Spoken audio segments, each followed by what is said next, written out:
Have you been wondering what is the cost of living in Cape Coral, Florida? Well, stay tuned because we're going to talk all about it.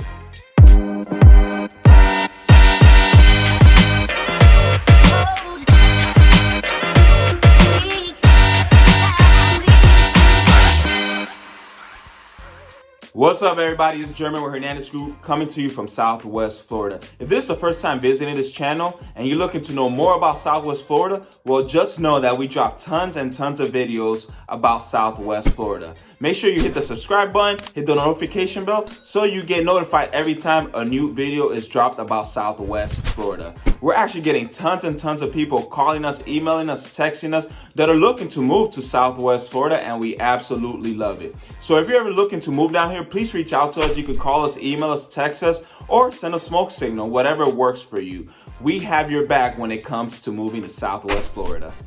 So the cost of living for Cape Coral is going to depend on where you're getting that information from. Some actually show that Cape Coral is actually less than the US average, right? So if you're going to use the US average of 100, for example, some sources have the cost of living index for Cape Coral at right around upper 90s. Some other sites have it at 103, 104, 105, around there. But you're going to go ahead and see that, pretty much Cape Coral, it's anywhere on average when it comes to the cost of living compared to other parts of the United States. So if you're going to compare Cape Coral with the rest of Florida, it's pretty much on par with the rest of it. So Florida's cost of living index is around upper 90s to about 102, 103, just depending on where you're getting your information from. So Cape Coral is, like I mentioned earlier, is around that same ballpark area. So pretty much if you're going to compare it to the rest of Florida, Cape Coral is on average. When it comes to groceries, Florida is about 103, 105 when it comes to the cost of living index for groceries. Cape Coral is about 105 to 111. So it's either just at the tipping point when it compared to Florida, or it's above average. It just depends on where you're getting that information from. And I would say the reason that it's above average overall is because there's a lot of people here that buy organic foods. There's a lot of farmers markets out here, so that tends to make this number higher than what the average is in Florida and in the United States. Now let's talk about the healthcare cost of living index. For Cape Coral, it came out to be about 108 to 117, which I find that very interesting. When you compare it to the Florida cost of living index for healthcare, it's actually lower than that, and even obviously lower than the 100 if we're going to use that for the US number. So I find that interesting. I'm pretty sure it has to do a lot with the fact that we maybe have a lot of out-of-pocket patients, right? In other words, a lot of people that go to the healthcare facilities and actually pay out of pocket, which then allows a lot of the doctors to be able to charge maybe a little higher price on their services. So it's definitely something interesting that I was able to find during my research of the healthcare cost of living index. Now, when it comes to the transportation category for Cape Coral, you're going to realize that Cape Coral is on the higher end when you compare it to Florida's number. Florida's range is around 98 to 112, so it just depends on what source you're looking at. Cape Coral is at 108, 110, 108 to 110. So it's definitely on the higher end. I would say is because in Cape Coral, it's known to have high auto insurance costs. So you definitely want to shop around for the best coverage and price when moving to Cape Coral. Also, gas prices have usually been around somewhere in the 2s and 3s. At the moment, it's around $1.75 a gallon, so it's not bad at all. Now, you do have to keep in mind that in Cape Coral, you do have a public transportation system. It's not all that good, but it's out there. It's called Lee Tran. It actually gives you a 12-route pass, 31-day pass, 7-day pass, all-day pass. They have different categories when it comes to how they go ahead and give those passes out, so you definitely want to look into it. There's various options, but the nice thing about it is that if you're 65 and older, you get a discount, and if you have a child that is a certain height and below that height, the child could go on the bus for free. So these are just some of the things that you want to definitely take into consideration when looking at the transportation category. Now let's talk about the utilities category. Cape Coral is around the 97 to 98 range When you compare that to the rest of Florida, Florida is around the 97 to 102 range, so it's actually on the lower end compared to Florida's number, which is a nice thing. Now keep in mind, in Cape Coral, it gets hot in the summer. It's hot pretty much all year round, but definitely in the summer, expect to have high utility bills.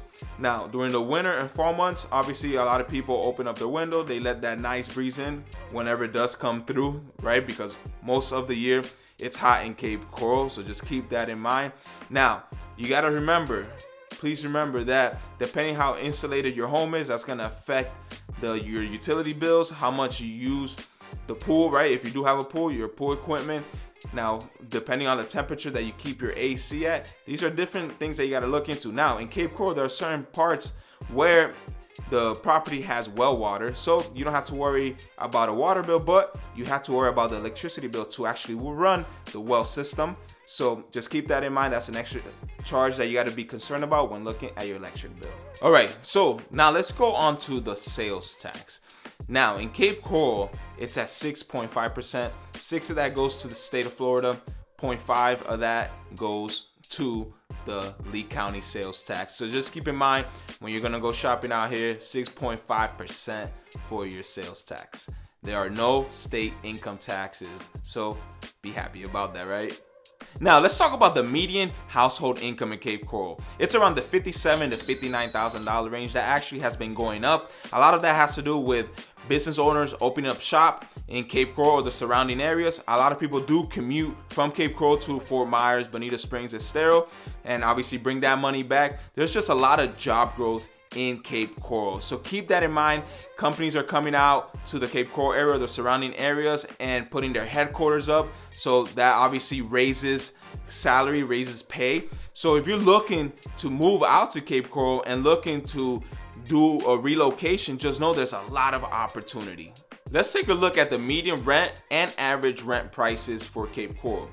The median rent price for Cape Coral in the first quarter of 2020, it was around $1,395.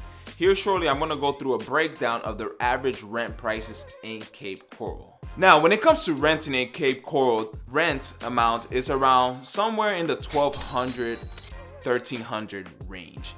We're actually gonna look at the average rent so you could get an idea of how it compares to 1 bedroom, 2 bedroom, 3 bedroom, 4 bedroom. We're gonna look at different categories. This way you're able to get a better idea of what it looks like in Cape Coral when it comes to the average rent. Now let's look at the average rent amounts for a studio. In Cape Coral, you're looking at around $870 a month compared to Florida's $832. Now for a 1 bedroom, you're looking at about $940. Florida is at around $945. 2 bedroom in Cape Coral is around $1,165. Florida $1,174. 3 bedroom is around $1,512 in Cape Coral, and Florida is around $1,584. And a 4 bedroom is around $1,735 in Cape Coral and $1,903 in Florida. Now, if you're looking to actually buy a home, you're probably better off just going ahead and purchasing one, obviously depending on your situation, because you could get a 3-bedroom home here depending on the size and the upgrades, etc., for sometimes even less than the $1,512 that you would be paying for a 3-bedroom rental in Cape Coral. So just keep that in mind. Look at your options and make sure that you're making the right move for yourself. All right, so we're gonna go ahead and talk about the median sale price for the United States, Florida, and Cape Coral. The median sale price means that 50% of the sales were above that number and 50% of the sales were below that number. For a single family home in the United States, the median sale price for the first quarter of 2020 was $275,000. For Fort Myers, it came out to be $270,000. And for Cape Coral, what do you think it came out to?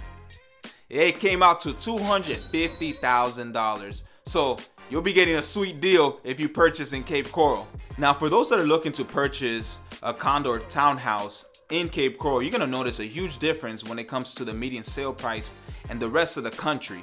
For the United States, for the first quarter of 2020, the median sale price was $255,000.